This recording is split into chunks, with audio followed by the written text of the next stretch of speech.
Assalamualaikum warahmatullahi wabarakatuh. Alhamdulillahirrabbilalamin. Assalatu wassalamu ala asrofil anbiya wal mursalin wa ala alihi wa sahbihi rasulillahi ajma'in. Amma ba'du. Baiklah, kami dari kelompok 1 ingin mempresentasikan hasil diskusi kami yang berjudul Sejarah Perkembangan Hadis pada Masa Prakodifikasi. Sebelum itu, izinkan kami memperkenalkan diri. Saya Enolda Dulestari sebagai moderator sekaligus pemateri pertama. Saya Nur Hasni Zahra. Saya Nabil Zaskia, pemateri yang ketiga.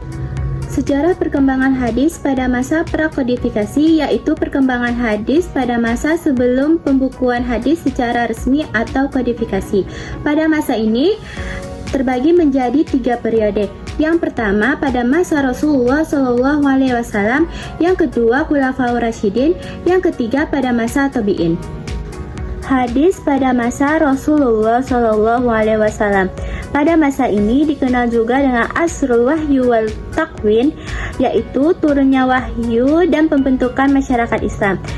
Wahyu yang turun dari Allah Subhanahu wa Ta'ala dijelaskan Nabi melalui perkataan, perbuatan, dan takrirnya.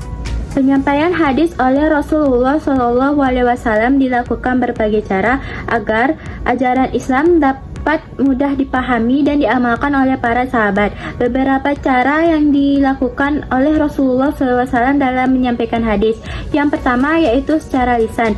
Rasulullah SAW menyampaikan hadis secara lisan dalam berbagai kesempatan, seperti sedang khutbah, sedang memberi nasihat, atau bahkan sedang menjawab pertanyaan. Contohnya, Rasulullah SAW mengajarkan doa-doa, hukum syariat, dan menceritakan kisah-kisah umat terdahulu. Yang kedua yaitu melalui perbuatan. Selain melalui ucapan, Rasulullah SAW menyampaikan hadis melalui perbuatan. Contohnya dalam sholat, beliau mengajarkan langsung tata cara sholat yang benar. Beliau berkata, "Sholatlah kalian sebagaimana kalian melihat aku sholat." Hadis riwayat Bukhari. Yang ketiga yaitu melalui penulisan. Rasulullah SAW mendiktekan hadis kepada para sahabat yang pandai menulis untuk menulis wahyu dan ajaran Islam, termasuk surat-surat kepada raja-raja. Beberapa surat tersebut berisi tentang ketetapan hukum Islam seperti ketentuan zakat. Keempat yaitu menggunakan isyarat. Dalam beberapa keadaan Rasulullah SAW menyampaikan hadis dengan isyarat tubuh. Sebagai contoh, ketika Rasulullah SAW menjelaskan bahwa orang yang memelihara anak yatim akan dekat dengannya di surga, beliau mengisyaratkan dengan merapatkan 2 jarinya. Larangan menulis hadis. Rasulullah SAW bersabda, "Janganlah kamu menulis segala sesuatu yang berasal dariku kecuali Al-Quran, dan barang siapa yang telah menulis sesuatu daripadaku selain Al-Quran, maka hendaklah ia menghapuskannya." Hadis riwayat Ahmad. Rasulullah SAW melarang penulisan hadis karena khawatir apabila hadis yang ditulis akan bercampur baur dengan catatan ayat-ayat Al-Quran. Baiklah, materi selanjutnya akan dilanjutkan oleh pemateri berikutnya. Baiklah, saya Nur Hasni Zahra akan melanjutkan materi selanjutnya. Perkembangan hadis pada masa Khulafaur Rasyidin. Setelah Rasulullah SAW wafat, periwayatan hadis tetap berlangsung, akan tetapi mengalami perubahan dan perkembangan di setiap kepemimpinan Khulafaur Rasyidin. Berikut adalah perkembangan hadis pada masa mereka. Yang pertama yaitu pada masa Abu Bakar As-Siddiq. Abu Bakar As-Siddiq memiliki sikap hati-hati dalam meriwayatkan hadis karena beliau takut akan terjadi kesalahan dalam penyampaiannya. Selanjutnya, mengonfirmasi kebenaran hadis. Abu Bakar As-Siddiq seringkali meminta saksi atau perbandingan dengan riwayat hadis sahabat lainnya sebelum menerima hadis. Yang ketiga, pembatasan penulisan hadis karena khawatir akan tercampurnya Al-Quran dan hadis. Oleh karena itu, hadis lebih banyak dihafal dibandingkan ditulis. Dan yang terakhir yakni fokus pada pengumpulan Al-Quran.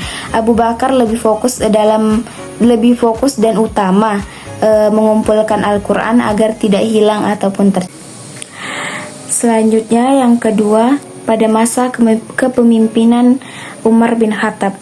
Umar bin Khattab semakin ketat dalam menyeleksi hadis. Yang kedua, Umar bin Khattab melarang penyebaran hadis secara berlebihan. Yang ketiga, hadis sebagai sumber hukum. Dan yang keempat, penyebaran hadis ke wilayah yang baru.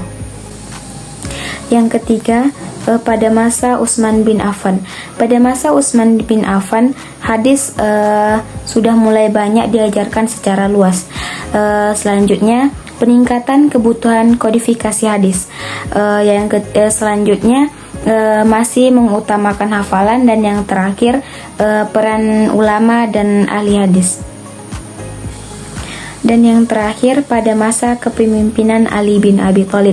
Pada masa kepemimpinan Ali bin Abi Thalib, yang pertama, hadis digunakan untuk menyelesaikan konflik. Yang kedua, periwayatan hadis mulai lebih luas. Yang ketiga, mulai adanya hadis palsu. Dan yang terakhir, Ali mengajarkan hadis secara langsung. Saya Nabila Zaskia, pemateri yang ketiga yang akan membahas tentang hadis di masa tabi'in. Pada masa ini juga dikenal dengan intisyaru al-riwayah ila al-amsar, yaitu penyebaran riwayat di kota-kota.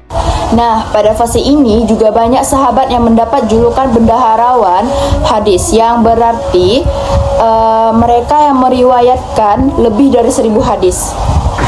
Dan ada 3 munculnya ulama hadis di berbagai daerah. Yang pertama yaitu munculnya catatan hadis pribadi. Yang kedua, kekhawatiran terhadap campur aduk terhadap Al-Quran yang berkurang. Yang ketiga yaitu dukungan dari pemerintah. Dan ada 3 juga penyebaran hadis semakin luas. Yang pertama yaitu banyaknya ulama di berbagai wilayah. Yang kedua, hadis disampaikan secara talaki. Yang ketiga, munculnya ulama hadis di berbagai daerah. Sekian presentasi kami. Assalamualaikum warahmatullahi wabarakatuh.